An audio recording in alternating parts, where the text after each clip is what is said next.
Gold bars are being pulled off planes mid-flight. Swiss refineries have frozen shipments. And in Washington, Trump just reversed his own tariff war to keep America's vaults from running dry. The U.S. debt clock already races past $37 trillion. Bond yields are spiking, and every investor from Beijing to Dubai is dumping dollars for gold. China now mines more bullion than the US and Canada combined, and its banks are buying up global supply with billions in fresh quotas. For the first time in decades, the world's most trusted safe haven is slipping out of America's control, while the White House quietly admits it cannot survive without imports from the very rival it tried to punish.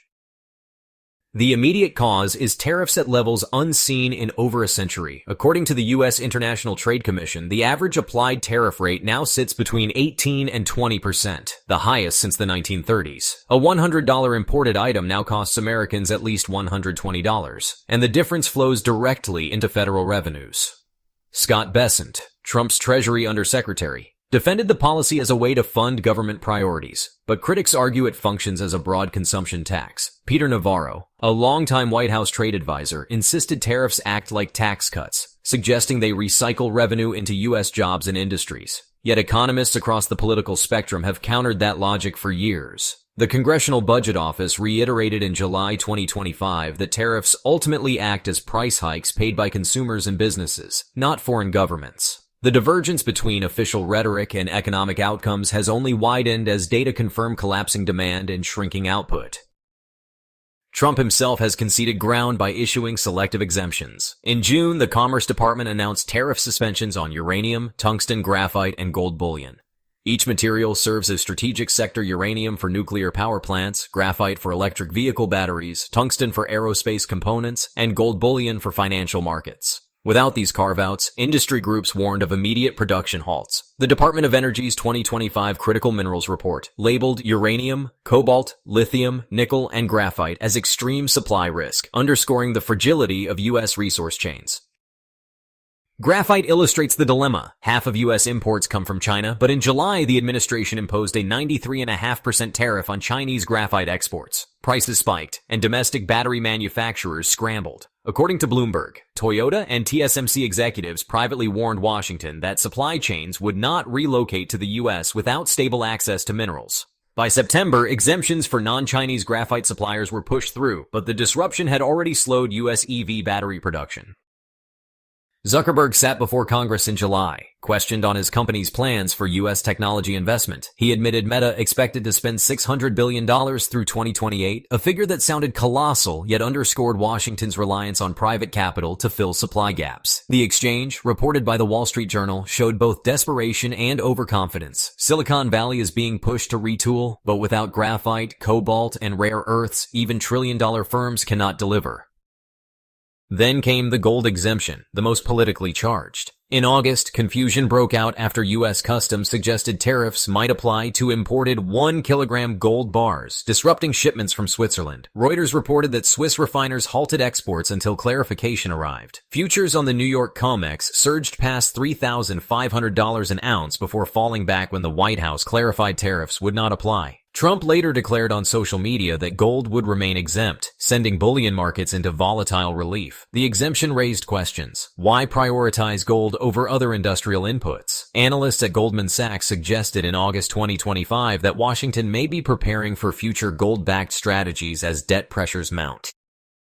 The U.S. national debt surpassed $37 trillion in August, 5 years ahead of schedule based on Congressional Budget Office forecasts. Debt is growing by more than $500 billion each month. By 2035, the CBO projects $60 trillion, and by 2048, $100 trillion. If current trends continue, the number could approach $150 trillion within 30 years. Bond markets reflect the anxiety. 10-year Treasury yields climbed to 4.5% in July, a level not seen in decades. Foreign buyers, once reliable, have been retreating. The IMF's July 2025 currency composition of official foreign exchange reserve survey showed the dollar share down to 56%, while the renminbi rose to 7%. These shifts suggest central banks are hedging, diversifying into gold and other assets.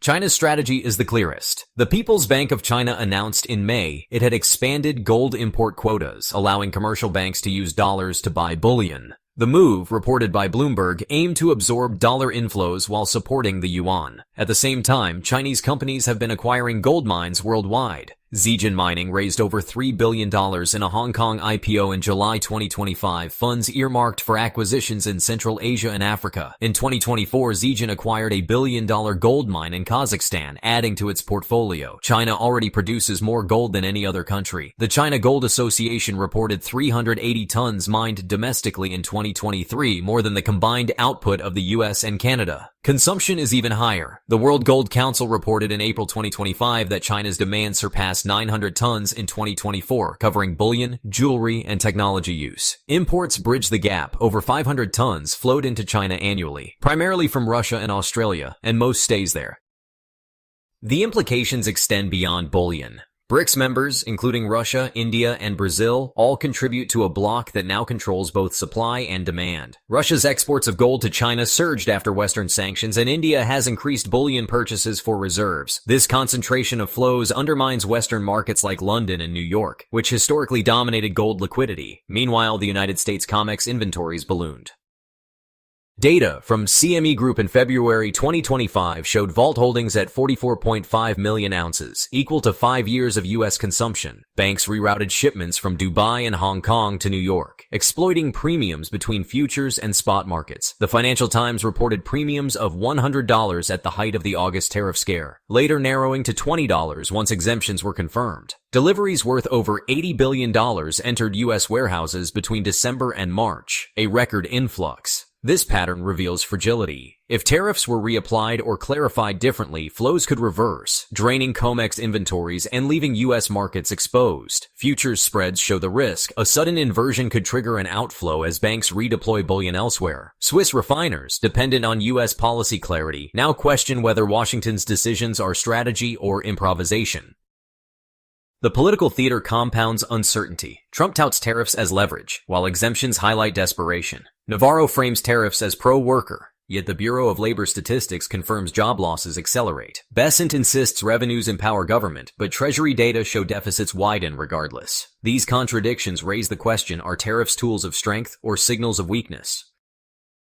So, China's approach appears steadier. By boosting gold imports and expanding mine ownership, Beijing positions itself to influence not just prices, but, global monetary structures as well. The IMF's July report hinted that reserve diversification may accelerate if gold becomes more concentrated under Chinese control.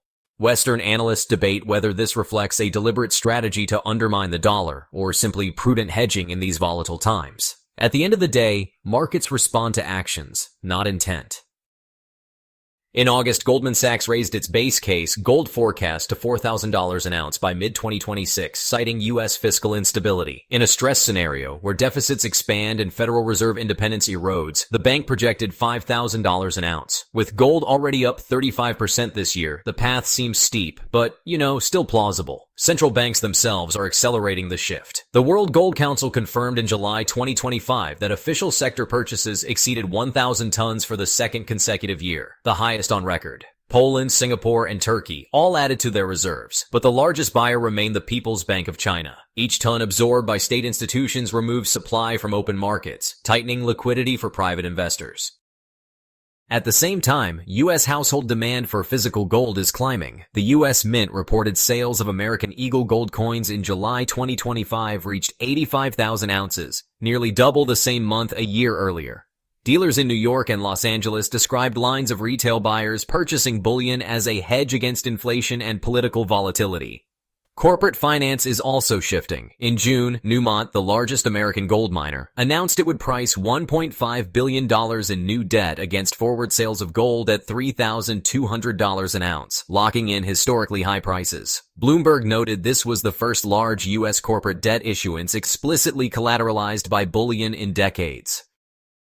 The consequences extend into trade corridors. Dubai's free zones reported record bullion transit volumes to Asia in the first half of 2025, up 42% from 2024. Analysts at the Financial Times observed that Chinese banks are underwriting these shipments, effectively using Gulf infrastructure as a bridge to funnel gold eastward. With official purchases soaring, household buying surging, and corporations securitizing bullion, the line between commodity and currency continues to blur. The question is no longer whether gold is back, but whether it ever left.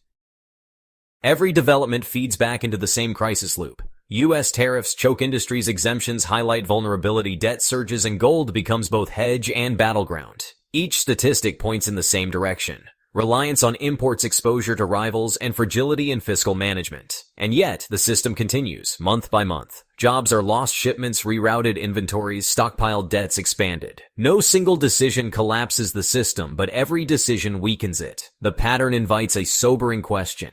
If gold is exempt today, what happens tomorrow when exemptions are not enough? China will keep buying mines. The US will keep adding debt. Markets will keep recalibrating. And inside that swirl, a single bar of gold sliding through customs becomes more than a commodity. It becomes a referendum on power itself. We're glad you're enjoying this video. Please like and subscribe. Check out another video that is now on your screen.